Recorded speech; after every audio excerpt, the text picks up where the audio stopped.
How is the plantation economy related to the Spanish Empire and the Crusades? European holy warriors tasted sugar in the Eastern Mediterranean for the first time, and they loved the stuff. For Europeans, whose only source of sugar before this was honey, pure sugar from cane was a revelation. And their growing obsession for sugar led to the exportation of the plantation system and millions of people from Africa to the New World. The rise of the plantation system, a peculiar agri-industrial institution dependent on slave labor, began in the late Middle Ages.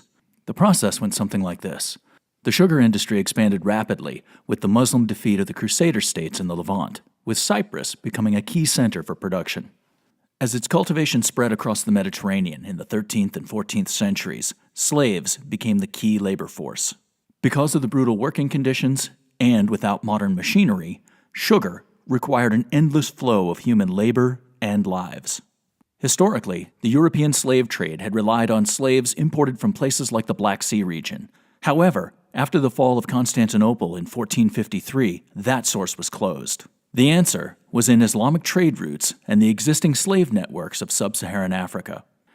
With Portuguese explorers reaching the Atlantic coast there in the late 15th century, Europeans had direct access to African slave labor without going through Muslim middlemen.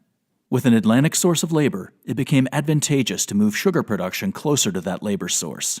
And so, the plantation system began its westward movement across the Atlantic and into the New World. Slavery wasn't new to the Americas when the Spanish arrived, but the system that they brought with them most certainly was.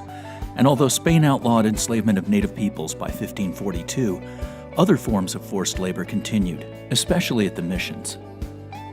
And in this episode, I'm on an expedition to uncover the archaeological history of slavery in America.